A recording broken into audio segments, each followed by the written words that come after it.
السلام علیکم دوستو، ہم آپ کے لیے ایک بہت ہی پیارا بیان لے کر حاضر ہوئے ہیں جس کا عنوان ہے رمضان کا بیان، رمضان کی فضیلت، جس کو بیان فرما رہے ہیں قاری حنی ملتانی صاحب۔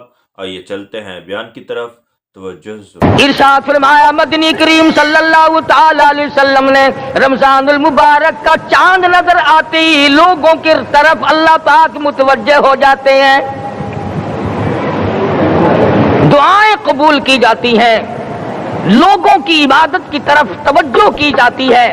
عرش عظیم اٹھانے والے فرشتوں کو یہ حکم ہو جاتا ہے کہ تم اپنی اپنی عبادات کو چھوڑ کر روزے دار کی عبادت پہ آمین کہو۔ اندازہ لگا عبادت میری تیری اور آمین عرش اٹھانے والے فرشتوں کی۔ ارشاد فرمایا مدنی کریم صلی اللہ تعالی علیہ وسلم نے بعض آدمی ایسا روزہ رکھتا ہے اس کے روزے کی قبولیت کی دعا آسمان کے فرشتے مانگتے ہیں۔ بعض آدمی ایسا روزہ رکھتا ہے، ادب کا لحاظ کرتا ہے، احترام کا لحاظ کرتا ہے، عظمت کا لحاظ کرتا ہے، رمضان المبارک کی ایک ایک چیز کو پورا کرنے کے لیے ہر وقت کوشاں رہتا ہے، اس کی روزی کے لیے، اس کے روزے کی قبولیت کی بخشش کی دعا کے لیے سمندروں کے جانور دعا مانگتے ہیں۔ کتنی بڑی بات ہے، آج لوگوں کو پرواہ نہیں کہ روزہ کیا چیز ہے، خام خواہ برباد کر دیتے ہیں۔ ارشاد فرمایا مدنی کریم صلی اللہ تعالی علیہ وسلم نے اگر کسی نے ایک روزہ چھوڑ دیا، 100 سال تک رات دن گرمی سردی روزہ رکھتا رہے، ایک روزے کا بدلہ ہرگز نہیں ہو سکتا۔ رمضان کے ایک روزے کا بدلہ نہیں ہو سکتا۔ اور یہ بھی کوئی انسانیت ہے کہ اپنے رب سے دھوکہ کرنا، اپنے رب سے چلاکی مارنا، جس نے کاروبار دیا، جس نے دھندا دیا، جس نے روزی دی، جس نے اولاد دی، جس نے جوانی دی، جس نے سب کچھ دیا، اس کے احکام میں، اس کے قانون میں ہیرا پھیری۔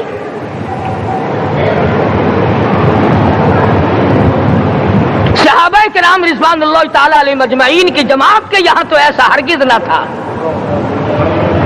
وہ لوگ تو تن من دھن سے اپنے آپ کو قربان کیا کرتے تھے۔ اب آپ خیال فرمائیں کہ رمضان کا 17واں روزہ ہے اور جنگ بدر ہوا ہے۔ اسلام کی سب سے پہلی لڑائی روزوں میں ہوئی، اسلام کی سب سے پہلی لڑائی روزوں میں ہوئی۔ صحابہ کے پاس ریشن نہیں، اسلحہ نہیں، ساز و سامان نہیں، تلوار نہیں، تیر نہیں، گھوڑے نہیں، اونٹ نہیں، کچھ بھی نہیں، مگر پہلا میدان محمد کریم صلی اللہ علیہ وسلم کو جو صحابہ کرام کو بھگتنا پڑا وہ روزے کے ساتھ تھا اور گرمی کا موسم تھا۔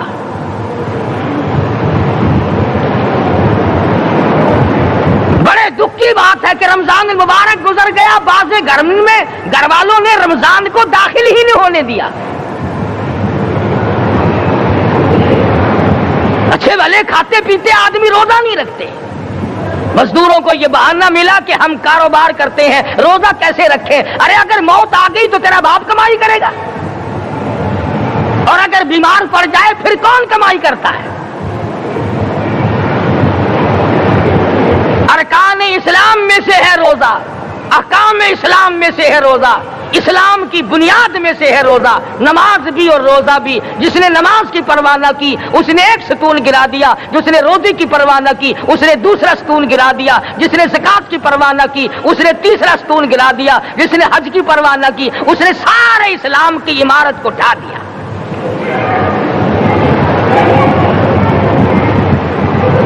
ارشاد فرمایا مدنی کریم صلی اللہ تعالی علیہ وسلم نے کئی لوگ قیامت کے دن اپنی قبر سے اٹھیں گے، ان کے منہ سے کستوری کی خوشبو آ رہی ہوگی۔ لوگ کہیں گے الہی یہ کون لوگ ہیں؟ جواب ملے گا تم کھایا کرتے تھے، تم پیا کرتے تھے، یہ روزے رکھا کرتے تھے، روزہ رکھنے والے لوگ ہیں۔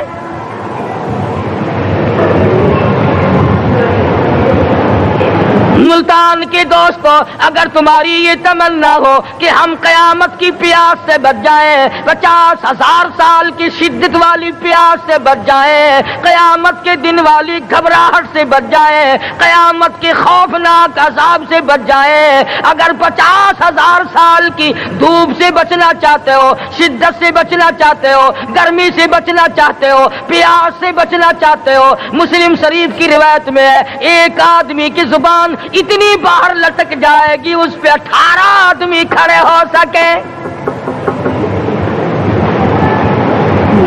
ان تمام پیاسوں سے، گھبراہٹوں سے اگر بچنا چاہتے ہو، اتنی شدید گھبراہٹ آئے گی، اتنا سخت ماحول بن جائے گا۔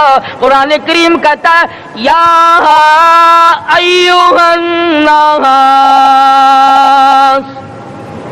اتقوا ربکم، ڈرو اپنے پروردگار سے جتنے تمہیں آنکھیں دی۔ اتقوا ربکم، ڈرو اس پروردگار سے جس نے زبان دی۔ اتقوا ربکم، ڈرو اس پروردگار سے جس نے اولاد دی۔ اتقوا ربکم، ڈرو اس پروردگار سے جس نے کاروبار دیا۔ ڈرو اس پروردگار سے جس نے ہاتھ دیے، جس نے پیر دیے۔ فرمایا اتقوا ربکم ان زلزلۃ الساعۃ شیء عظیم، اتنا سخت گھبراہٹ ہوگا قیامت کے دن۔ نبی کریم صلی اللہ علیہ وسلم نے فرمایا اگر کوئی اس پیاس سے بچنا چاہتا ہے، اس گھبراہٹ سے بچنا چاہتا ہے، تو ایک ہی صورت ہے کہ وہ رمضان کے روزے رکھا کرے۔ حدیث میں آتا ہے کہ قیامت کے دن اللہ پاک جل شان عرش عظیم کے سائے میں کچھ لوگوں کو دسترخوان پہ بٹھا کر کھانا کھلائیں گے۔ اس تباہ کاریوں والے دن، پریشان حال والے دن، جس دن یہ حال ہو، فرمایا یوم یفر المرء من اخیہ و امہ و ابیہ و صاحبتہ و بنیہ، اما ابا بیوی اولاد کوئی بھی کام آنے کو تیار نہیں۔ حالات اس طرح سے دگرگوں بن جائیں گے۔ فرمایا کلا اذا بلغت التراقی وقیل من راق وظن انه الفراق والتفت الساق بالساق الى ربك يومئذ المساق۔ فرمایا موت تمہارا کام آ کر تمام کر دے گی۔ یہ ہاتھ کام نہ کریں گے، یہ آنکھ کام نہ کریں گی، یہ پیر کام نہ کریں گے، یہ دل و دماغ نکما ہو جائے گا، یہ بیوی بچے کام نہ آئیں گے، یہ دھن دولت کام نہ آئے گی، تمام کا تمام نظام کائنات بیکار ہو جائے گا۔ تو خداوند کریم نے رمضان المبارک کے ساتھ ساتھ شب قدر کی حاج کی رات عطا فرمائی اور یوں فرمایا اے میرے محبوب آپ رویا نہ کریں، آپ غم زدہ نہ ہوں، آپ پریشان حال نہ رہا کریں، میں نے تیری امت پہ کرم کر دیا، ایک رات ایسی عطا کر دی جو 1000 مہینوں سے بہتر ہے۔ اور قرآن کریم پڑھنے کا لطف میں اور آپ کیا جانے۔ جاؤ ابو بکر صدیق رضی اللہ تعالیٰ عنہ سے پوچھو کیسا قرآن کریم پڑھا کرتا تھا۔ سارے کافروں نے کھڑے ہو کر کے اعتراض کیا ابو بکر کو ہم زور سے قرآن کریم نہیں پڑھنے دیں گے۔ ابو بکر قرآن پڑھتا ہے، ہماری عورتیں پر اثر انداز ہوتا ہے، ہمارے بچوں پہ اثر ہوتا ہے، اور مکے کے کافروں کا یہ بیان ہے کہ جب صدیق اکبر قرآن پڑھتا تھا پہاڑ لرز جایا کرتے تھے۔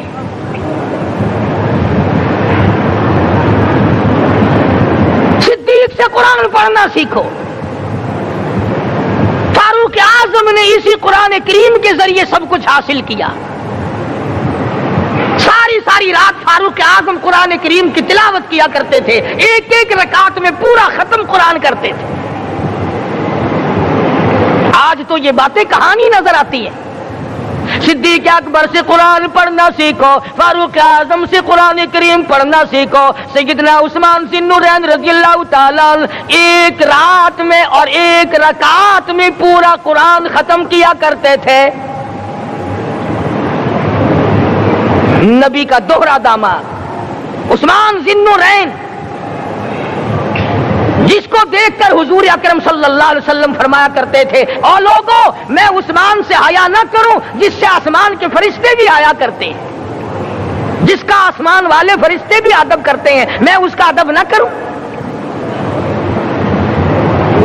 سیدنا علی مرتضی رضی اللہ تعالی عنہ ایسا قرآن کریم پڑھا کرتے تھے، سارا زمانہ شاہد ہے، سارا زمانہ گواہ ہے کہ جب وضو کرتے رنگ پیلا پڑ جاتا، مسجد میں قدم رکھتے بے ہوش ہو جاتے۔ کسی نے پوچھا امیر المومنین کیا بات ہے؟ فرمانے لگے اللہ کے دربار میں کھڑا ہونے لگا ہوں، ڈرتا ہوں کوئی بے ادبی نہ ہو جائے۔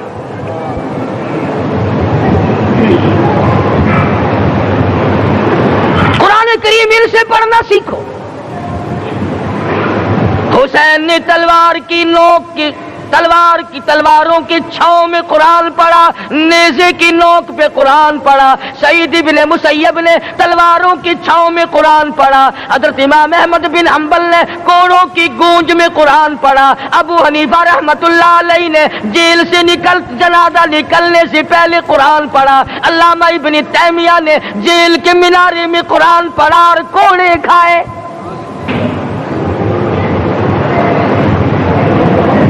تم بھی قرآن پڑھتے ہو، جب کوئی مر جائے نا پھر قرآن پڑھتے ہیں، اور وہ بھی صحیح سالم پورا نہیں ہوتا۔ کیوں پڑھے؟ کوئی باپ مرے تیرا قرآن کریم پڑھے مولوی، کیوں؟ تیرے باپ کے نوکر ہے مولوی؟ تم خود کیوں نہیں پڑھتے؟ تمہارا خود کا تو یہ حال ہے کہ جن کپڑوں میں باپ نے دم توڑا، جن کپڑوں میں ماں نے دم توڑا، جن کپڑوں میں گھر والی نے دم توڑا، جن کپڑوں میں بھائی نے دم توڑا، وہ سارے کپڑے الگ رکھتے ہو۔ ارے ظالمو، تمہیں اپنے ماں باپ کے کپڑوں سے نفرت ہے۔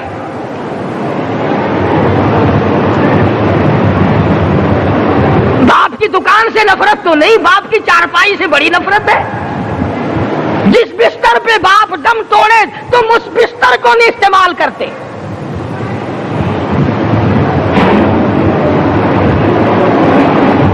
رسموں میں ڈوبے پڑے ہیں لوگ، رسمیں بنا رکھی ہیں، یوں کرنا چاہیے اور اس طرح سے کرنا چاہیے۔ لہد کے پانی سے بچو، مردے کے کپڑے سے بچو، مردے کی چارپائی سے دور رہو، فلاں چیز سے دور رہو۔ تم نے کبھی یہ بھی سوچا کہ اگر تمہارے بس کی بات ہو تم موت سے بھی دور رہ کے دکھاؤ نا؟ اور وہ تو یہ شکر ہے کہ اللہ پاک نے قانون موت کا اپنے ہاتھ میں رکھا، ورنہ یہ جتنے بڑے بڑے ہیں نا، یہ سارے کے سارے فرشتوں کو پیسے دے کر ہمیں مرواتے رہتے۔ یقین جانو سرمایہ دار اور یہ بڑے بڑے افسر سب بچے رہتے، ہمارا تختہ نکلوا دیتے۔ شکر ہے اسرائیل رشوت نہیں لیتا۔ اگر وہاں نوٹوں کے تھبے چلتے تو یقین جانو چپکے سے کان میں کہہ دیا کرتے اسرائیل کے برابر والے کا کام کر دے، میرا نہیں برابر والے کا رگڑا نکال دے۔ اللہ نے نظام اپنے ہاتھ میں رکھا، پھر بھی لوگ نہیں ڈرتے۔ فرمایا تبارک الذی بیدہ الملک، تمام برکتیں اس ذات کے ہاتھ میں ہے جس کا ملک میں راج ہے۔ وَهُوَ عَلَى كُلِّ شَيْءٍ قَدِيرٌ، ہر چیز پہ وہ قادر ہے۔ سمندر کا قطرہ قطرہ اس کے قبضے قدرت میں، درختوں کا ایک ایک پتا اس کے قبضے قدرت میں، زمین کا ایک ایک ذرہ رب العالمین کے قبضے قدرت میں ہے، پہاڑوں اور پتھروں کی ایک ایک کنکری اللہ کے اپنے قبضے میں ہے، موت اور زندگی کا نظام بھی اس نے اپنے قبضے میں رکھا ہے۔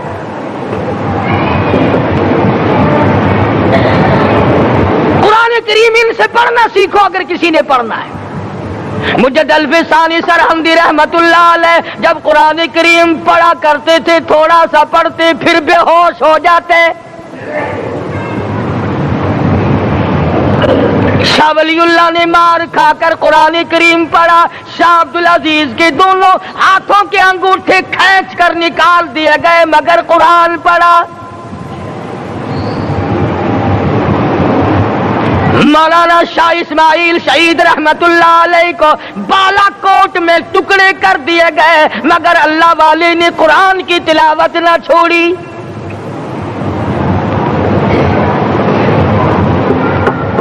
ان حضرات نے قرآن پڑھا ہے۔ ہمیں اگر قرآن کی لذت آ جائے، قرآن کریم کا مزہ معلوم ہو جائے، حلاوت معلوم ہو جائے، ہم تمام زندگی تلاوت ہی کرتے رہیں۔ حضرت لاہوری رحمت اللہ علیہ رات دن تلاوت کیا کرتے تھے۔ ظالم افیسروں نے برف کی سلی پہ لٹا لیا اور حضرت سے کہا گیا کہ آپ اپنے مطالبے ختم نبوت سے دستبردار ہو جائیں، تو حضرت نے جواب دیا میں جان کا سودا کر چکا ہوں، ایمان کا سودا نہیں کرتا۔ سید عطا اللہ شاہ صاحب بخاری سب قید رحمت اللہ علیہ جیل میں ہیں، 20 سیر گندم روزانہ پیسنے کے لیے ملتی ہے، پسا ہوا آٹا انتظامیہ کے حوالے کر دیتے ہیں۔ حیران ہے انتظامیہ، کس وقت چکی چلاتا ہے بخاری، کس وقت پیستا ہے، یہ تو قرآن پڑھتا رہتا ہے۔ سپرڈنٹ جیل نے چھاپا مار کر دیکھا، پچھلی رات کو قرآن کریم بیٹھا ہوا بخاری پڑھ رہا ہے، سورت یوسف کی تلاوت ہو رہی ہے، چکی خود بخود چل رہی ہے، دانے خود بخود اٹھ کر چکی میں پڑھ رہے ہیں۔ یہ حضرات تھے جنہوں نے قرآن مجید لذتوں کے ساتھ پڑھا۔ غازی علم الدین نے پھانسی کی کوٹڑی میں رات دن قرآن کی تلاوت کر کر کے حضور اکرم صلی اللہ علیہ وسلم کا روزانہ دیدار کیا۔ سلطان نور الدین زنگی رحمت اللہ علیہ ہر جمعرات کو پورا قرآن ختم کرتا تھا اور 1000 دفعہ درود شریف پڑھا کرتا تھا۔ مدنی کریم صلی اللہ علیہ وسلم کا خواب میں 12 دیدار کیا کرتا تھا۔ سلطان عالمگیر رحمت اللہ علیہ مغلیہ خاندان کا چشم و چراغ ہے، بادشاہ وقت ہے، قرآن مجید کا حافظ بھی تھا، مفسر بھی تھا، اور مدنی کریم صلی اللہ علیہ وسلم کی 5000 حدیث پاک عالمگیر بادشاہ کو زبانی یاد تھی۔ اور اتنا اچھا مسلمان آدمی تھا کہ ساری زندگی میں تہجد کی نماز قضا نہیں کی، ساری زندگی میں۔ بادشاہ تہجد پڑھا کرتے تھے، آج تم 2 ٹکے کے آدمی تہجد نہیں پڑھتے۔ یہی وجہ ہے کہ ہم آج کافروں کے سامنے مرغوب ہیں، مغلوب ہیں، ان سے دبے ہوئے ہیں۔ کبھی اسرائیل فلسطینیوں کو مارتا ہے، کبھی لبنان کو مارتا ہے، کبھی شام پہ چڑھائی کرتا ہے۔ یہی وجہ ہے ہم نے قرآن چھوڑا، اللہ پاک نے اپنی رحمت کی چادر ہمارے سر سے اتاری۔ قرآن کریم کی لذت ان لوگوں کو ملی جنہوں نے ہر موڑ پہ تلاوت کی۔ صحابہ کرام رضوان اللہ تعالی علیہ مجمعین میں سے ایک رات ایسی آئی، حضور صلی اللہ علیہ وسلم نے فرمایا کہ آج ہماری پہرے داری کون کرے گا؟ 2 انصاری جوان اٹھے اور وہ کہنے لگے کہ ہم کریں گے۔ چنانچہ حضور صلی اللہ علیہ وسلم نے ان کو پہرے دار بنا دیا۔ کمال کی زندگی صحابہ کرام کی، کوئی کسی کی کوٹھی کی چوکیداری کرے گا، کوئی کسی کے بنگلے کی چوکیداری کرے گا، کوئی غلہ منڈی کی چوکیداری کرے گا، کوئی سبزی منڈی میں چوکیداری کرے گا، کوئی کپڑا مارکیٹ میں چوکیداری کرے گا، کوئی لوہا مارکیٹ میں چوکیداری کرے گا۔ یہ انصاری جوان کتنے خوش نصیب ہے جو کالی کملی والے کے لشکر کی چوکیداری کر رہے ہیں۔ دونوں نوجوانوں نے آپس میں مشورہ کیا کہ بھئی جاگنا تو ویسے بھی ذمہ لگ گیا، تو سو جا میں جاگتا ہوں۔ چنانچہ جاگنے والے نے سوچا کہ خالی جاگ کر کیا کروں گا، قرآن کریم کی تلاوت کروں اور نماز کی نیت باندھ کر تلاوت کروں تاکہ پروردگار عالم راضی ہو جائے۔ فرمایا فاذکرونی اذکرکم واشکروا لی ولا تکفرون،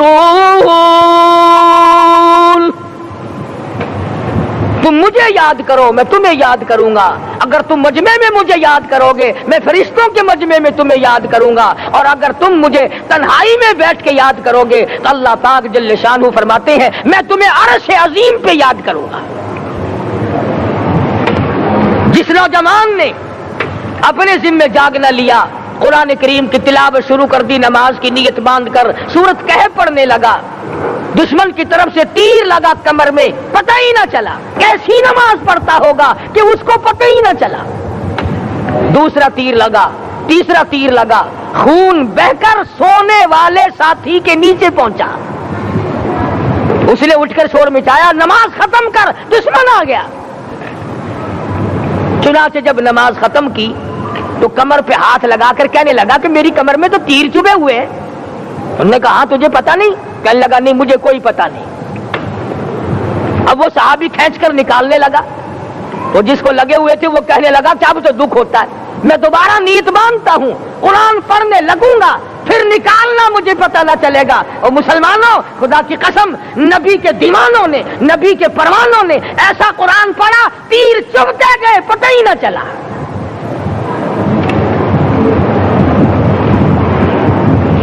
میرے نبی، تیرے نبی، ساری کائنات کے نبی، عرشیوں کے نبی، فرشیوں کے نبی، مدنی کریم صلی اللہ علیہ وسلم نے ایک ایک وقت میں 15 دن درختوں کے پتے چبا کر خدا کا قرآن پڑھا۔ آج ہم لوگ مکھن کھا کر قرآن نہیں پڑھتے۔ مدنی کریم صلی اللہ علیہ وسلم نے ایک ایک وقت میں 2 پتھر اپنے پیٹ پہ باندھ کر خدا کا قرآن پڑھا۔ آج ہم لوگ ہزاروں نعمتیں کھا کر قرآن کریم نہیں پڑھتے۔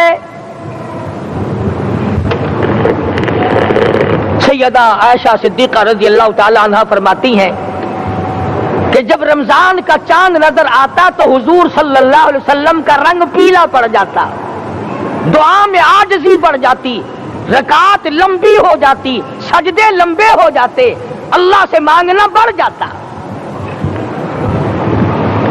فرماتی ہے کہ ایک دن حضور صلی اللہ علیہ وسلم نے ساری رات رو رو کے گزاری، تو صبح کو میں نے عرض کیا کہ یا رسول اللہ، آپ اتنے پریشان جو ہوتے ہیں، کیا آپ کو اپنی بخشش کا یقین نہیں؟ تو آپ نے فرمایا میری عائشہ، جب مجھے یقین ہے تو کیا میں خدا کا شکر گزار بندہ نہ بنوں؟ اس نے جو مجھے اتنا بڑا مرتبہ عطا کیا ہے، میں اس کا شکر گزار بندہ نہ بنوں؟ نبی ساری رات روئے، امتی ساری عمر میں ایک دن نہ رویا۔ فرمایا ان تعذبهم فإنهم عبادك، ان تعذبهم فإنهم عبادك وَإِن تَغْفِرْ لَهُمْ فَإِنَّكَ أَنْتَ الْعَزِيزُ الْحَكِيمُ۔ ساری رات گزار دی اسی آیت کو تلاوت کرتے کرتے محمد عربی صلی اللہ علیہ وسلم نے، او میرے رب، اگر تو ان کو عذاب دے تو یہ تیرے بندے ہیں، اور اگر معاف کر دے گا تو تیرے خزانے میں کوئی کمی نہیں۔ وَإِن تَغْفِرْ لَهُمْ فَإِنَّكَ أَنْتَ الْعَزِيزُ الْحَكِيمُ۔ تو بخشنے والا ہے، تو غالب اور حکمتوں کا مالک ہے، تیرے یہاں کون سی کمی آ جائے گی؟ صحابہ کرام تو جیا کرتے تھے اسی کے سہارے سے۔ سیدنا معاذ بن جبل رضی اللہ تعالی عنہ ہر وقت دعا کرتے تھے، الہی جب میری موت آئے، رمضان کا مہینہ ہو، گرمی کا موسم ہو، میرا روزہ ہو، جہاد فی سبیل اللہ ہو، کافروں سے مقابلہ ہو رہا ہو، لڑائی ہو، اعلان ہو چکا ہو، تؤمنون باللہ ورسولہ وتجاہدون فی سبیل اللہ۔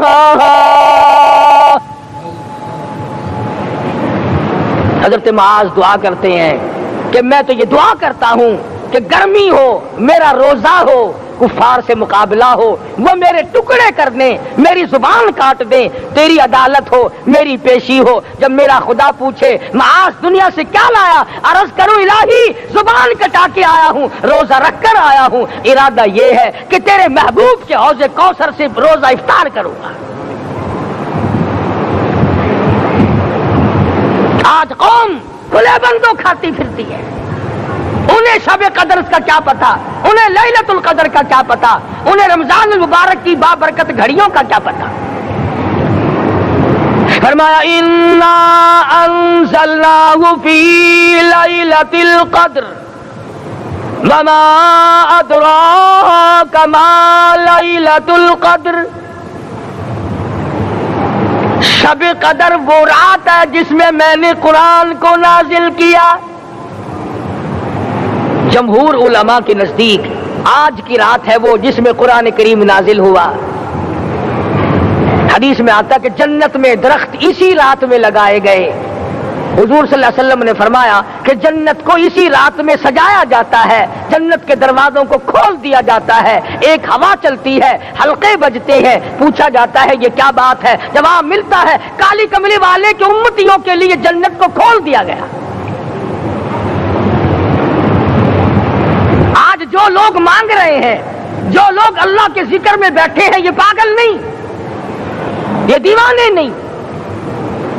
ارشاد مدنی کریم صلی اللہ علیہ وسلم کا اسی رات کے بارے میں فرمایا, اللہ پاک جبریل امین کو حکم دیتے ہیں جھنڈا لے کر دنیا میں چلے جاؤ, لاکھوں کروڑوں فرشتوں کو ساتھ لے جاؤ, ہر گھر میں جاؤ, ہر دعا کرنے والے کی دعا پہ آمین کہو, جہاں جا میرے نیک بندے موجود ہیں اور جبریل ان سے مصافحہ کر.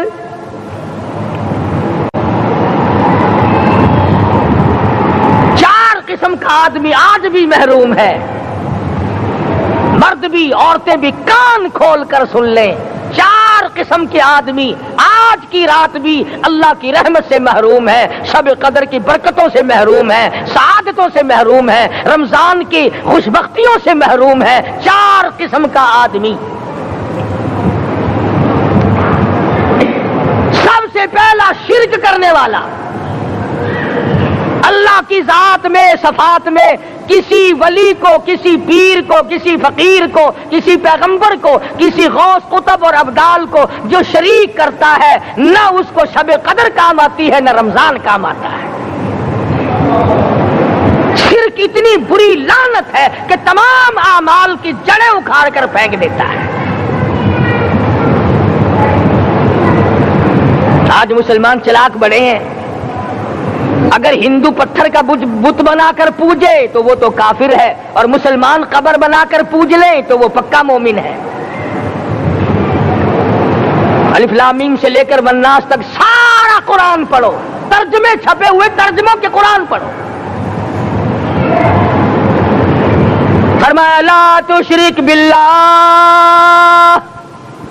اے معاذ اللہ کی ذات و صفات میں کسی کو شریک نہ بنانا.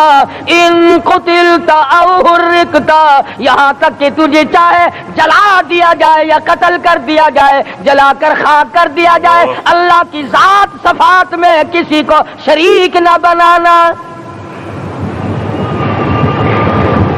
اور یہی مفہوم ہے لا الہ الا اللہ محمد الرسول اللہ صلی اللہ علیہ وسلم کا. فاران کی چوٹیوں پہ کھڑے ہو کر کالی کملی والے صلی اللہ علیہ وسلم نے جو سب سے پہلا خطبہ دیا, جو سب سے پہلا نرالا خطبہ دیا, وہ یہی تھا لا الہ الا اللہ, اللہ کے سوا معبود کوئی نہیں, پوجا کے قابل کوئی نہیں, نظر نیاز کے قابل کوئی نہیں, حاجت روا کوئی نہیں, مشکل کشا کوئی نہیں, تیری میری فریاد سننے والا کوئی نہیں, ایک اللہ کی ذات ہے.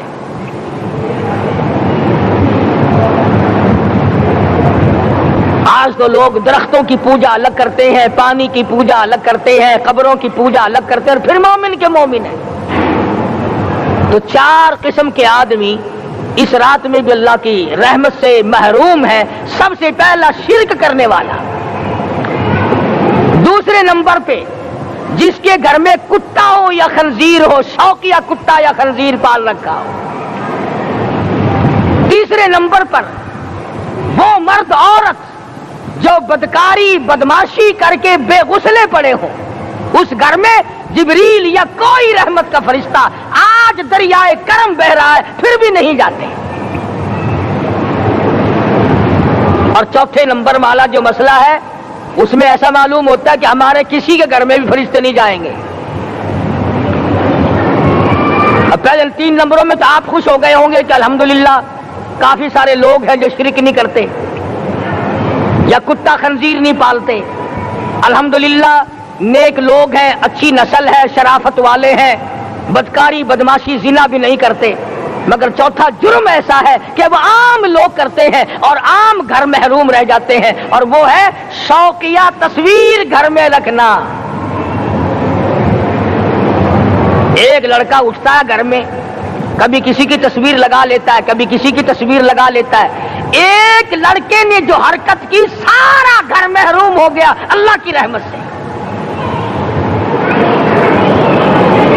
شب قدر والی رات میں، لیلۃ القدر کی رات میں، نجات والی رات میں، کامیابی والی رات میں، رستگاری والی رات میں، اللہ کی رحمت والی رات میں، بخشش والی رات میں، آج کی رات میں اللہ پاک کروڑوں آدمیوں کو دوزخ سے نکال کر جنت کا داخلہ عطا فرمائیں گے۔ یہ 4 قسم کے آدمی پھر بھی محروم ہیں۔ اپنے آپ کو بچانے کی کوشش کرو، عام رحمت برسے پھر بھی اگر محروم رہ جائے کتنی بری بات ہے۔ امام فخر الدین رازی رحمت اللہ علیہ نے لکھا ہے کہ شب قدر کی عبادت اگر ایک رات کسی کو مل جائے تو 83 سال 4 مہینے مستقل عبادت میں گزارنے کا ثواب ملتا ہے۔ اسی کو فرمایا اِنَّا أَنزَلْنَاهُ فِي لَيْلَةِ الْقَدْرِ وَمَا أَدْرَاكَ مَا لَيْلَةُ الْقَدْرِ۔ یہ وہ برکت والی رات ہے، یہ وہ رحمت والی رات ہے، اور لوگوں مانگنے والی رات ہے، جھولی پھیلانے والی رات ہے، بگڑی بنوانے والی رات ہے، اجڑوں کو بسانے والی رات ہے، بچھڑوں کو ملانے والی رات ہے، اللہ کا دروازہ کھٹکھٹانے والی رات ہے، اللہ کے آسمان کی طرف سے آوازیں آتی ہیں مانگو کیا مانگتے ہو، وہ رات ہے۔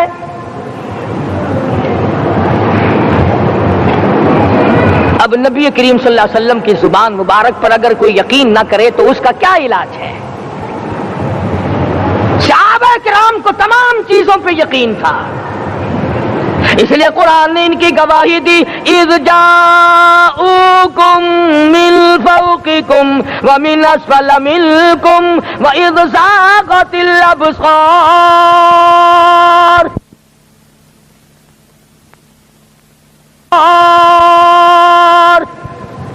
وبلغت القلوب الحناجر۔ فرمایا کہ صحابہ کے سانس گلے میں اٹک گئے تھے، پیاس اور بھوک کی وجہ سے میدان جہاد میں کھڑے تھے، پریشان حال تھے، مگر پھر بھی اتنا مضبوط ایمان تھا، کہتے تھے وما زادہم الا ایمانا و تسلیما، ہمارا نبی سچا، ہمارا خدا سچا، ہمارا قرآن سچا۔ بے شمار واقعات قرآن کریم پیش کرتا ہے صحابہ کرام نے کہ انہوں نے اپنی زندگی میں کبھی بھی اس قسم کا کام نہیں کیا جو جس سے اسلام بدنام ہوتا ہو۔ حضرت امیر معاویہ رضی اللہ تعالیٰ عنہ کاتب وحی قرآن کا منشی اتنا سچا عاشق تھا، اتنا بڑا دیوانہ اور پروانہ تھا، صلح حدیبیہ والے دل جو مدنی کریم صلی اللہ علیہ وسلم کے منہ مبارک بال مبارک ہاتھ آئے، حضور کے ناخن ہاتھ آئے، آخری وقت میں وصیت کی جب مجھے غسل دے کر فارغ ہو جاؤ، جب کفن پہنا چکو، جب میرا منہ کفن میں چھپانے لگو، میرے آقا کے ناخن اور بال میرے آنکھوں پہ رکھ دینا۔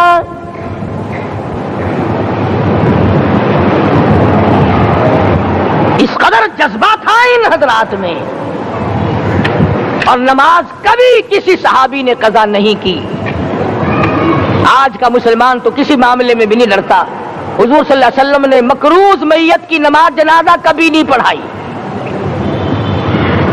آج جس نے کسی کا قرضہ دینا ہو وہ پرواہ ہی نہیں کرتا، نہ موت سے ڈرتا ہے، نہ قبر سے ڈرتا ہے، نہ حشر سے ڈرتا ہے، نہ اللہ کے عذاب سے ڈرتا ہے۔ جب بھی کوئی مر جاتا حضور اکرم صلی اللہ علیہ وسلم تشریف لاتے، پہلے پوچھتے اس کے ذمے کسی کا قرضہ تو نہیں، یا کوئی ضامن بنتا، اور یا خود حضور صلی اللہ علیہ وسلم فرماتے کہ میں قرضہ ادا کروں گا، پھر آپ جنازے کی نماز پڑھایا کرتے تھے۔ اتنے بڑے جذبے کے مالک تھے صحابہ کرام کہ انہوں نے کسی موڑ پہ بھی حضور صلی اللہ علیہ وسلم کو یوں خالی نہ چھوڑا، تنہا نہ چھوڑا، آپ کے ساتھ نہ چھوڑا، قرآن کریم کے حکموں کی کبھی بھی خلاف ورزی نہ کی۔ یہی وجہ تھی کہ اللہ پاک نے ان کو پوری دنیا کا مالک بنایا۔ کابل سے لے کر طرابلس تک کا علاقہ صحابہ کرام نے تمہیں فتح کر کے دیا، اور ظالم مسلمانوں آج صحابہ نے جو علاقے تمہیں فتح کر کے دیے تھے آج وہاں کفر دندنا رہا ہے۔ تم نے کفر کے جھنڈے لہرائے، تم نے کفر کے حوالے کیا مسلمانوں، اور پھر تان صحابہ پہ کرتے ہو۔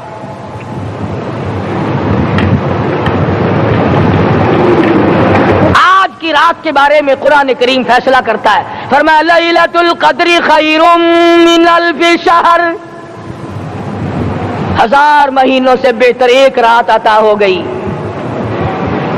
اللہ کے لاڈلے نبی حضرت محمد الرسول اللہ سب کہہ دو صلی اللہ علیہ وسلم کو رنج ہوا، میری امت کی عمریں کم ہیں، پہلی امتوں کے لوگ بازی لے جائیں گے، ان کی نیکیاں بڑھ جائیں گی۔ اللہ پاک نے فرمایا میرے محبوب غمزدہ نہ ہو، پریشان نہ ہو، میں نے تیری امت کو ایک رات ایسی دے دی جو 1000 مہینوں سے بہتر ہے۔ مگر آج کی رات میں کون سے سینما بند ہو گئے؟ آج کی رات میں لوگوں نے کون سا جوا کھیلنا چھوڑ دیا؟ آج کی رات میں کون سے لوگوں نے روزے رکھ کر عبادت میں نیت باندھ لی؟ الحمدللہ نیکی کرنے والوں کی بھی کمی نہیں، مگر بغاوت کرنے والوں کی بھی تختے زمین پہ کمی نہیں۔ خدا کہتا مانگو کیا مانگتے ہو، ہم کہتے نہیں ہمیں ضرورت ہی نہیں۔ فرمایا تنزل الملائکۃ والروح فیہا بإذن ربہم من کل امر سلام۔ جبریل آسمان سے آئے، کروڑوں لاکھوں فرشتے آئے، عرش عظیم کو چھوڑ کر فرشتے تیری عبادت کو دیکھنے آئے، بیت المعمور کی عبادت کو چھوڑ کر فرشتے تیری دعا پہ آمین کہنے آئے، تو سویا ہوا ہے۔ ایک ہی فکر ہے کہ مجھے عید کے لیے جوتے لانے ہیں، کپڑے سلوانے ہیں، فلاں چیز کرنی، اور یہ فکر نہیں کہ ایسا نہ ہو اگر رمضان میں میری نجات نہ ہوئی تو میں مارا جاؤں گا۔ اس کی ذات بڑی بے نیاز ہے، وہ جب کسی کو نوازتا ہے تو یوں ہی نوازتا ہے۔ اللہ اکبر۔ ساری ساری رات رونے والے لوگ، فرمایا والذین یبیتون لربہم سجدا وقیاما، وہ لوگ کامیاب ہیں جن کی راتیں سجدوں میں بیت گئی۔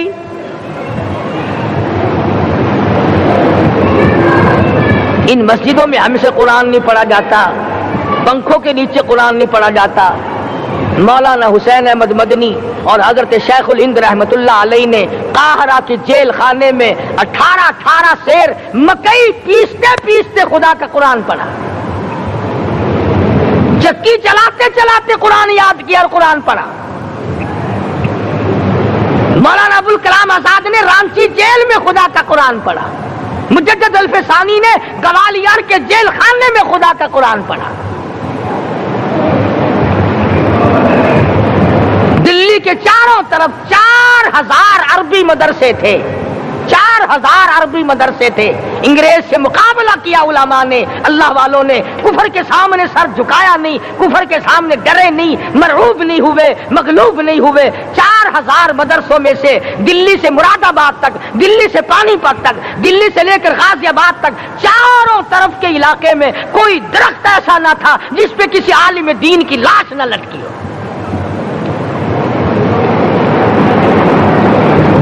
اسلام کی حفاظت بابو نے نہیں کی، اسلام کی حفاظت انگریزی خانوں نے نہیں کی، بوریا نشینوں نے کی ہے، مسجد میں بیٹھنے والوں نے کی ہے، لوٹے سے وضو کرنے والوں نے کی ہے، سوکھے ٹکڑے کھانے والوں نے قرآن کی حفاظت کی ہے، انگریزی خانوں نے نہیں کی ہے۔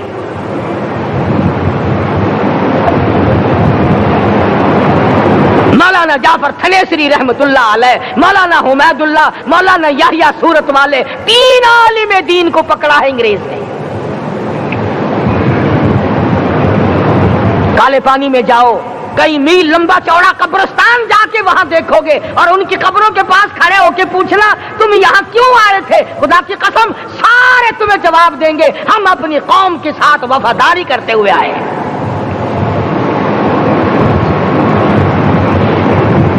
پیروں میں بیڑیاں ہیں، چابک مارے جا رہے ہیں علماء دین کو، امبالے کی جیل میں روزانہ پٹائی ہوتی، روزانہ مارا جاتا ہے، لاہور تک گھسیٹ کر لایا گیا، 20 سیر لوہا علماء کے اللہ والوں کے پیروں میں ڈال رکھا ہے۔ تم نے تو صرف یہی سوچا ہے نا کہ کوئی مر جائے گا تو چھولوں پہ بیٹھ کے قرآن پڑھیں گے، نہیں نہیں، اللہ والوں نے پیروں میں بیڑیاں پہن کر قرآن پڑھا، ہاتھوں میں ہتکڑیاں پہن کر قرآن پڑھا، چابک اور کوڑوں کی سائے میں قرآن پڑھا، تلوار کی نوک پہ قرآن پڑھا۔ مولانا جعفر تھنیسری رحمۃ اللہ علیہ فرماتے ہیں کہ ہم تینوں کو پھانسی کا حکم دے دیا انگریز نے، تو جو پروانہ لے کر آیا ہم بڑے خوش ہوئے، اچھلنے لگے، کودنے لگے کہ لو بھائی اللہ پاک نے شہادت کا انتظام کر دیا۔ فرمایا وَلَا تَقُولُوا لِمَن يُقْتَلُ فِي سَبِيلِ اللَّهِ أَمْوَاتٌ بَلْ أَحْيَاءٌ وَلَٰكِن لَّا تَشْعُرُونَ، جو میری راہ میں مارا گیا، جو میرے نام پہ مارا گیا، اسے تم مردہ نہ کہو، اس کی زندگی کی تم تمیز کر ہی نہیں سکتے۔ میرے نام پہ مرنے والا، میرے قرآن پہ مرنے والا، میرے دین پہ مرنے والا اور میرے نام پہ سر کٹانے والا، حدیث میں آتا ہے قیامت کا میدان ہوگا، شہیدوں کی جماعتیں آئیں گی، اللہ پاک شہداء کو فرمائیں گے جاؤ ہم نے تمہیں جنت دے دی، شہید کھڑے ہیں، آواز آئے گی جاؤ ہم نے تمہیں حوریں دے دی، شہید کھڑے ہیں، آواز آئے گی جاؤ ہم نے تمہیں سرخ یاقوت کے مکان دے دیے، شہید کھڑے ہیں، جاؤ ہم نے تمہیں سبز یاقوت کے مکان دے دیے، شہید کھڑے ہیں، جاؤ ہم نے تمہیں سونے چاندی کی اینٹوں والے مکان دے دیے، شہداء کھڑے ہیں، جاؤ ہم نے تمہیں مشک و عنبر زعفران کے گارے کے بنے ہوئے مکان دے دیے، شہید کھڑے ہیں۔ اللہ پوچھے گا مانگو کیا مانگتے ہو، عرض کہیں گے الہی جنت نہیں چاہیے، حور نہیں چاہیے، جنت اور شہد اور دودھ کی نہریں نہیں چاہیے، تیرے نام پہ سر کٹانے میں جو مزہ آیا وہ جنت میں کہا، ایک مرتبہ اور پیدا کر دے پھر تیرے نام پر تیرا نام لوں، چھری چلے تیرے نام پہ بار بار ذبح ہونے میں جو مزہ آیا، ہم تو صرف وہی مانگتے ہیں۔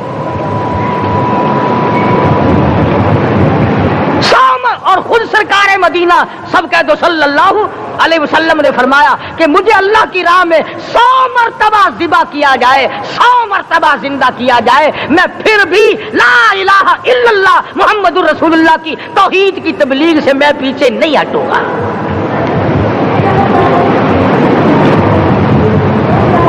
کبھی تو غور کرو، عقل مند ہو سارے، کہ آج مسلمان کیوں مار کھا رہا ہے؟ افغانستان میں مسلمان پٹ رہا ہے، ہندوستان میں مسلمان مار کھا رہا ہے، فلسطین میں مسلمان مار کھا رہا ہے، لبنان میں مسلمان کی پٹائی ہو رہی ہے، سری لنکا میں مسلمان کو ذبح کیا، آخر ہو کیا گیا؟ ہم نے ایسا کیا گناہ کر دیا کہ چاروں طرف کفر چڑھ گیا اور ہم مر گئے؟ تم نے قرآن چھوڑا، اللہ نے اپنی رحمت کی چادر اتاری، اللہ نے ساتھ چھوڑ دیا، اللہ نے نصرت کرنی چھوڑ دی، ورنہ قرآن میں خدا کا وعدہ ہے مسلمان تو کھڑا ہو جا، مجاہد بن کر میدان میں تو آ، مقابلہ میں کروں گا۔ خدا کی قسم یہ قرآن گواہ ہے، آل عمران گواہ ہے، 4واں سپارہ قرآن کا گواہ ہے کہ صحابہ کہتے ہیں ہم نے چھڑی، درخت کی چھڑی کامچی توڑ کر کافر کی طرف یوں اشارہ کیا، گردن وہ جا کے پڑی۔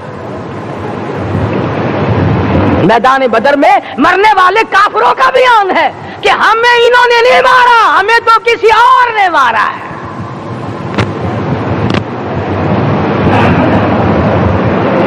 ایک دن مکہ مکرمہ میں امیہ ابن خلف اپنے گھوڑے کو پانی پلا رہا ہے۔ اللہ پاک بیت اللہ کی ہر مسلمان کو زیارت نصیب فرمائے۔ حضور صلی اللہ علیہ وسلم نے پوچھا کیا کر رہا ہے؟ کہنے لگا گھوڑے کو پانی پلا رہا ہوں، تیار کر رہا ہوں گھوڑا، نعوذ باللہ اس پہ چڑھ کر تجھے قتل کروں گا۔ کس کو کہتا ہے؟ محمد عربی صلی اللہ علیہ وسلم کو دھمکی دیتا ہے، مکے کا چودھری، مکے کا سردار، مکے کا ایک رئیس امیہ بن خلف سرکار دو جہاں حضرت محمد الرسول اللہ صلی اللہ علیہ وسلم کو دھمکی دیتا ہے، میں اس گھوڑے پہ چڑھ کر تجھے قتل کروں گا۔ حضور صلی اللہ علیہ وسلم نے جواب بن ارشاد فرمایا، انشاءاللہ میں ہی تجھے قتل کروں گا، میں ہی تجھے قتل کروں گا۔ بات آئی گئی ہو گئی۔ میدان بدر میں امیہ حضور کے سامنے آیا، ایک جال کے درخت کی پتلی سی چھڑی تھی، حضور صلی اللہ علیہ وسلم نے اس کے کندھے پہ مار دی، امیہ بن خلف کے کندھے پہ جال کی چھڑی مار دی پتلی سی۔ یوں لکھا کتابوں میں، گدھے کی طرح رینگتا تھا، چیختا تھا، چلاتا تھا، ہائے مر گیا، ہائے مر گیا، تباہ ہو گیا، برباد ہو گیا۔ کافر کہنے لگے، بے غیرتی، لوگوں کے گلے کٹے پڑے ہیں، وہ تو شور نہیں کرتے، تجھے ذرا سی چھڑی لگی ہے تو شور کر رہا ہے۔ سب کی توجہ ہے میری طرف، آپ سب کا دھیان ہے، بات سمجھ میں آ رہی ہے؟ امیہ کو کافروں نے غیرت دلائی، وہ کہنے لگے شرم کر، شور مچا رہا، گدھے کی طرح رینگ رہا ہے، بازو کٹے پڑے ہیں، گلے کٹے پڑے ہیں، وہ تو اس طرح کا شور کرتے نہیں، تجھے کیا ہوا؟ خدا کی قسم، تھا تو کافر، تھا تو ظالم، تھا تو مکے کا چودھری، مگر بات بڑی پتے کی کہی، بات بڑی پتے کی کہی۔ کہنے لگا، مجھے غیرت دلانے والا، کسی کو بلال نے مارا، کسی کو فاروق نے مارا، کسی کو صدیق نے مارا، کسی کو طلحہ زبیر نے مارا، کسی کو عبد الرحمن ابن عوف نے مارا، کسی کو علی مرتضی نے مارا، تمہیں کیا معلوم ہے مجھے مدینے والی سرکار نے مارا ہے؟ اور کہنے لگا، اگر میرا دکھ سارے مکے پہ تقسیم کر دو، جتنی تکلیف مجھے ہو رہی ہے اگر میری تکلیف کو سارے عرب پہ تقسیم کر دو، امیہ کہتا ہے تمہارے جگر پھٹ جائیں گے، تم تباہ ہو جاؤ گے، مجھے اتنی تکلیف ہو رہی ہے کہ مجھے حضور کے ہاتھ سے چھڑی لگی ہے، میں حضور کا مارا ہوا ہوں۔ کافر کو تو پتہ چل گیا کہ مجھے چھڑی کس کے ہاتھ سے لگی ہے۔ کبھی ہم نے بھی سوچا کہ اگر قیامت کے دن حضور صلی اللہ علیہ وسلم نے ہمیں جواب دے دیا تو ہم کہاں جائیں گے اور ہمارے لیے کون سا راستہ بنے گا؟ فرمایا، تنزل الملائکۃ والروح، آسمان سے فرشتے اترتے ہیں اسی رات میں، تمہاری دعاؤں پہ آمین کہنے کے لیے، تمہارے آنسوؤں کو دیکھنے کے لیے۔ حدیث میں آتا ہے، جہنم کے انگاروں کو سمندر کا پانی نہیں بجھا سکتا، دریا کا پانی نہیں بجھا سکتا، ندی نالوں کا پانی نہیں بجھا سکتا، آنکھوں کا پانی بجھا سکتا ہے۔ جہنم کے انگاروں کو آنکھوں کا پانی بجھا سکتا ہے، جو خدا کے خوف سے آنسو نکلے گا اس سے جہنم کی آگ بجھ جاتی ہے۔ فرمایا، اس رات میں اترتے ہیں فرشتے تمہاری عبادات کو دیکھنے کے لیے، اور خود اللہ جل شانہ آسمان دنیا پر نزول اجلال فرماتے ہیں اور آواز لگاتے ہیں، میرے بندو اپنی مصیبتوں کا سوال کرو، میں آج پورا کروں گا۔ تو دین جن کی سمجھ میں آیا، میں ان کی بات کر رہا تھا، مولانا جعفر تنیسری رحمت اللہ علیہ اور یہ تینوں بزرگ خوش ہو گئے، اللہ پاک نے شہادت کا انتظام کر دیا۔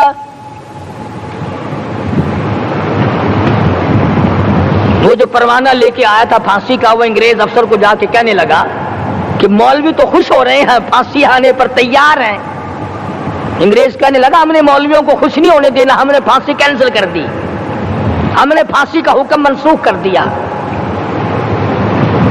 مولانا کالے پانی کی کتاب میں لکھتے ہیں، جب مجھے پھانسی کی اطلاع ملی تھی میں نے رات کو درخت کے پتے چبا کر روزے کی نیت کر لی، اپنے رب کی حضور میں جاؤں تو روزہ دار ہو کر جاؤں۔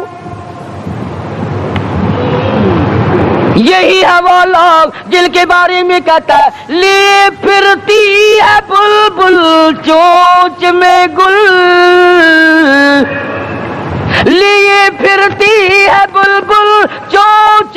گل اور ڈھونڈتی ہے شہید ناز کی تربت کہاں ہے، تلاش کرتی پھرتی ہے کہاں ہے وہ جو اللہ کے نام پہ شہید ہوا، میں اس کو سلام کہتی ہوں۔